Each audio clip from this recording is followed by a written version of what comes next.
Berlin, a name that once echoed through concert halls and university corridors, through bustling market squares and along tree-lined boulevards where ideas shaped the modern world. But by the spring of 1945, that name carried a different weight. It spoke of ash and silence, of a city reduced to rubble, of a capital that had become its own graveyard.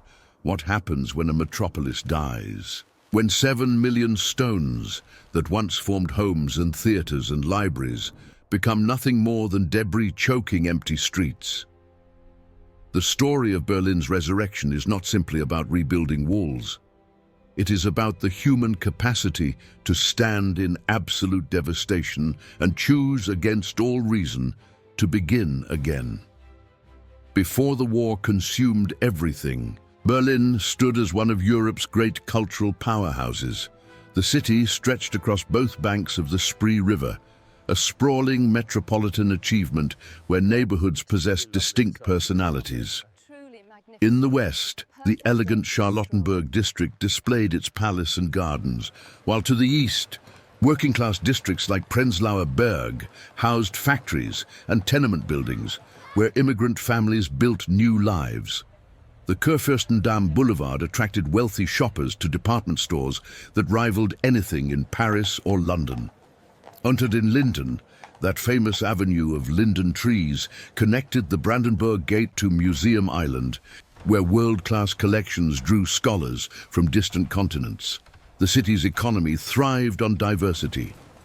Siemens factories produced electrical equipment in massive industrial complexes that employed tens of thousands. Publishing houses printed newspapers and books that circulated throughout German-speaking Europe. Film studios in Babelsberg created cinema that competed with Hollywood's output. Small workshops filled courtyard buildings where craftsmen made precision instruments, tailored fine clothing, and repaired everything from watches to automobiles. Coffee houses remained open until dawn, filled with artists and writers debating the future. University lecture halls overflowed with students. The U-Bahn and S-Bahn train systems moved millions of people daily through an interconnected urban network that functioned with Germanic precision. Yet beneath this metropolitan achievement, tensions simmered. The democratic experiment of the Weimar Republic faced constant pressure from political extremes. Economic instability created resentment. Street violence between rival political factions became commonplace in certain districts. When the National Socialists consolidated power in 1933, Berlin began a transformation that would ultimately lead to its destruction. Grand architectural projects aimed to remake the city into a world capital called Germania. Jewish businesses faced boycotts, then confiscation. Synagogues burned. Neighbors disappeared in the night. The cosmopolitan openness that had defined Berlin withered under authoritarian rule. By 1939, when Germany invaded Poland, the city had already lost much of what made it truly great. The physical destruction would simply complete what ideology had begun. The bombing of Berlin started gradually, then accelerated into sustained devastation. Royal Air Force bombers arrived first in single raids that caused limited damage, but announced British defiance. As the war progressed, raids grew larger and more frequent. American bombers joined the campaign, arriving in broad daylight with fighter escorts, targeting industrial facilities with precision bombing while also hitting residential areas. By 1943, firestorms consumed entire neighborhoods in single nights. The raid on November 22, 1943, destroyed much of the city center, including the Kaiser Wilhelm Memorial Church and numerous government buildings. Fires spread faster than rescue crews could respond. Civilians developed routines around survival. Air raid sirens sent families rushing to basement shelters or purpose-built bunkers that offered questionable protection. Women and children evacuated to countryside towns when possible, though many remained, whether by choice or necessity. Rationing grew stricter as supply chains collapsed, electricity became unreliable. Water mains broke repeatedly, yet Berliners adapted with grim determination. They cleared rubble during daylight hours, forming human chains to pass broken bricks from destroyed buildings. They planted gardens in bomb craters. They painted addresses on ruins so postal workers could still deliver letters. The city continued functioning after a fashion, even as its physical form disintegrated around the people who refused to abandon it. By early 1945, the Soviet army approached from the east. The final battle for Berlin lasted 17 days and obliterated what remained standing. Artillery bombardment preceded street-by-street fighting that turned every building into a potential fortress. Soldiers fought through apartments where family photographs still hung on walls. Tanks fired at point-blank range down boulevards, once filled with mourning commuters. The Reichstag fell after brutal close-quarters combat. Hitler committed suicide in his underground bunker. On May 2, 1945, the city surrendered. When silence finally descended, roughly 80% of central Berlin lay in ruins. 40 million cubic meters of rubble filled the streets. An estimated 125,000 civilians had died during the final months. Those who survived emerged to find their city transformed into an alien landscape of destruction.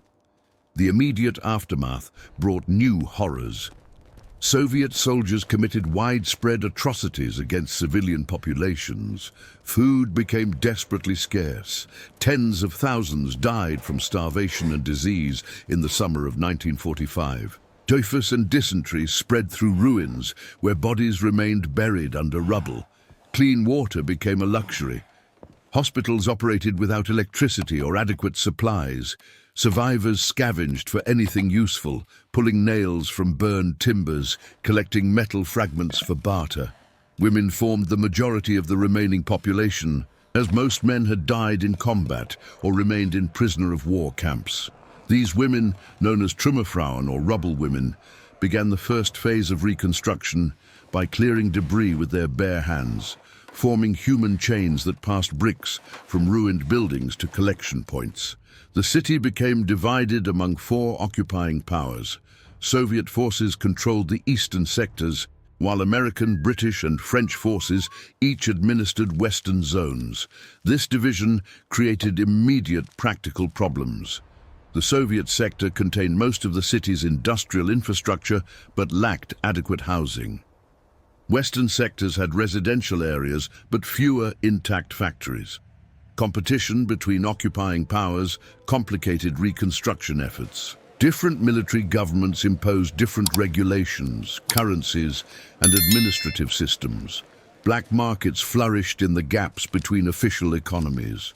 Berliners learned to navigate this fragmented reality, trading goods across sector boundaries and developing relationships with occupation soldiers who controlled access to resources. Yet amid this chaos, the decision to rebuild took root. It wasn't a single moment or declaration, but rather countless individual choices made by people who had lost everything. A baker found his destroyed shop and began clearing rubble. A teacher gathered children in a partially standing building and resumed classes.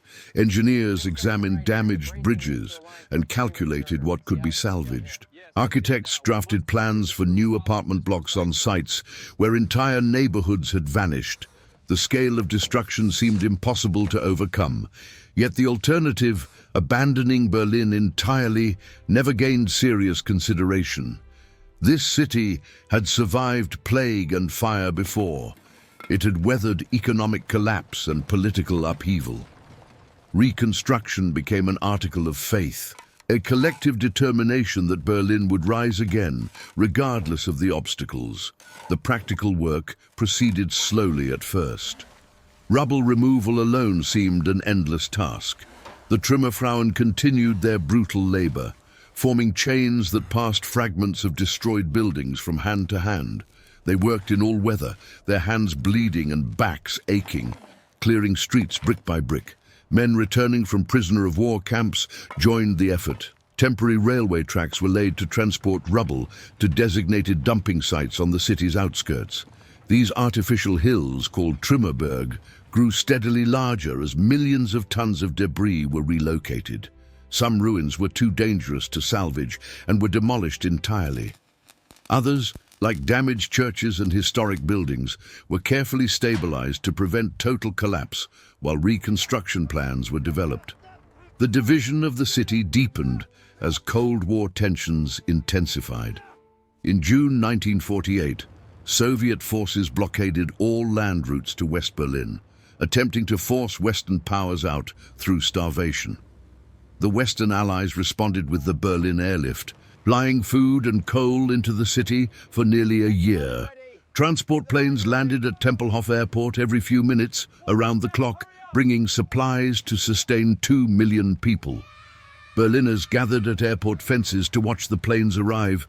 Recognizing that these deliveries represented more than physical survival, they symbolized a commitment that West Berlin would not be abandoned. When the blockade finally ended in May 1949, the city's division had become permanent. Two separate municipal governments emerged, two separate economies, two competing visions for Berlin's future. Reconstruction accelerated throughout the 1950s as economic recovery gained momentum. The Western sectors benefited from Marshall Plan aid, which funded construction projects and industrial redevelopment. New apartment buildings rose on sites where rubble had been cleared, providing modern housing for families still living in damaged buildings or improvised shelters. The Hansa-Viertel district became a showcase for contemporary architecture, with international designers creating a planned neighborhood of modernist apartment blocks surrounded by green space. Department stores reopened along the Kurfürstendamm, their glass windows displaying consumer goods that signaled returning prosperity. The U-Bahn and S-Bahn systems were gradually repaired and expanded, reconnecting neighborhoods that had been isolated since the war. East Berlin developed along different lines under Soviet influence. Socialist realism dominated architectural style, emphasizing monumental buildings that conveyed state power. Stalin Alley, later renamed Karl Marx Alley, became a grand boulevard lined with imposing apartment blocks decorated with classical details. The street stretched for nearly 2 kilometers, designed to showcase the achievements of socialism to the world. While West Berlin embraced American-influenced consumer culture, East Berlin promoted collective living and state-directed economy. Factories were nationalized and production redirected toward Soviet priorities. Yet beneath these ideological differences, the fundamental work of rebuilding proceeded on both sides. People needed homes, jobs, transportation, schools. Politics shaped how reconstruction unfolded, but couldn't eliminate the basic human need to restore normalcy. The construction of the Berlin Wall in August 1961 created a physical manifestation of the city's division. Overnight, streets were blocked with barbed wire that was quickly replaced by concrete barriers. Families found themselves separated, neighborhoods cut in half. The S-Bahn and U-Bahn systems were severed, with some subway lines continuing to run beneath East Berlin without stopping at abandoned stations. The wall became the defining feature of Cold War Berlin, a scar running through the heart of a city still healing from wartime devastation. Yet even this brutal division couldn't stop Berlin's resilience. Life adapted around the barrier. West Berlin developed as an island of Western capitalism deep inside East Germany, subsidized heavily to prevent population decline. East Berlin became the capital of the German Democratic Republic, with government buildings and cultural institutions concentrated in the historic city center. Decades passed, and Berlin continued evolving within its divided state. In the West, the 1960s brought student movements and cultural experimentation. Squatters occupied abandoned buildings, creating alternative communities in structures awaiting demolition. The counterculture flourished in ways that would have been impossible in the regimented East. Turkish immigrants arrived as guest workers, establishing communities that added new cultural dimensions to the city. In the East, The government prioritized prefabricated housing developments on the outskirts, massive Plattenbau complexes that housed hundreds of thousands but lacked the character of older neighborhoods. The contrast between the two Berlins grew more pronounced with each passing year, yet both sides shared the same fundamental history of destruction and renewal.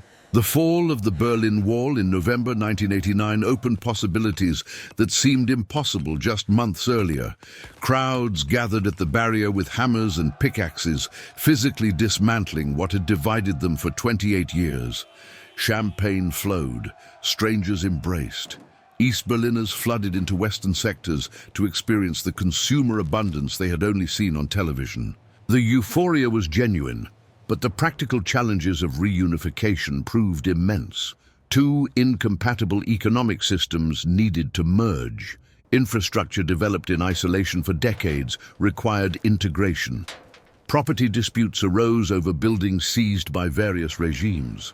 Unemployment surged in eastern districts as state industries collapsed. The reunified city embarked on yet another reconstruction, this time aiming to heal the divisions rather than simply rebuild from rubble.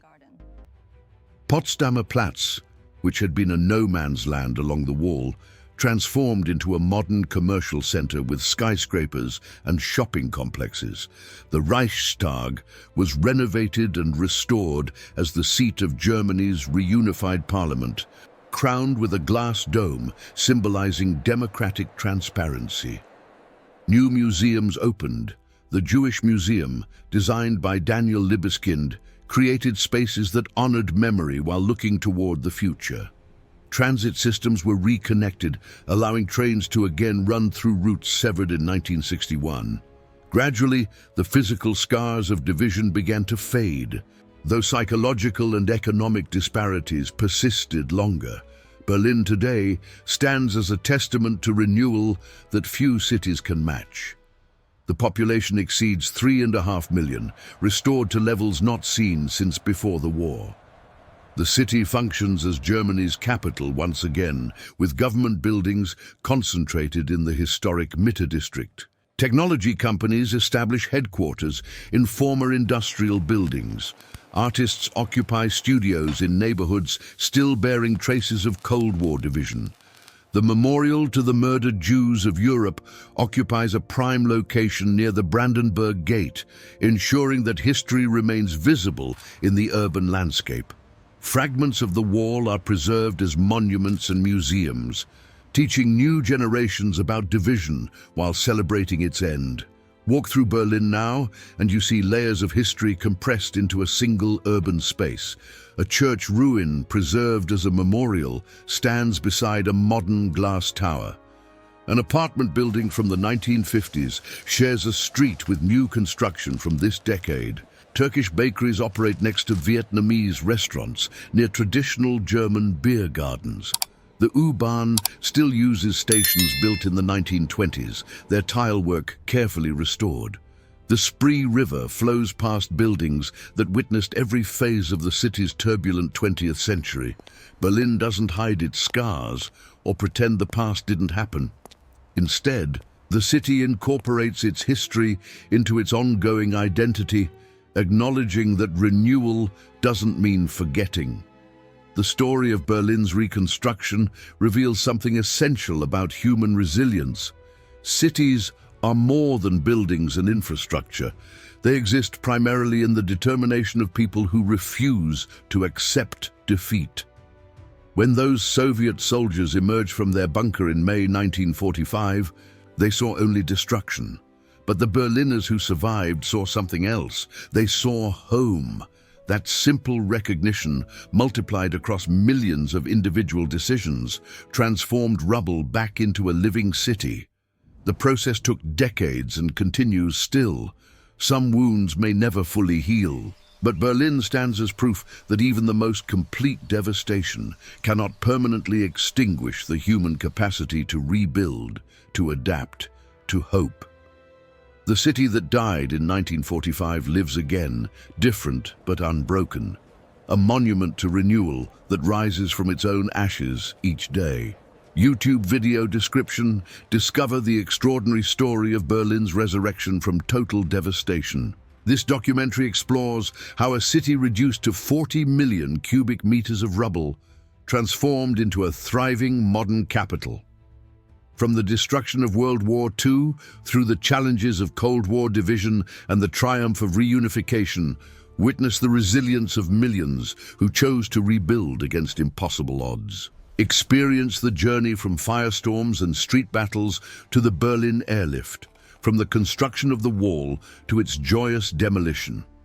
See how the Trümmerfrauen cleared debris with their bare hands, how competing ideologies shaped rival visions of reconstruction, and how a divided city ultimately reunited to reclaim its place among the world's great capitals. This is not just a story about buildings rising from ruins.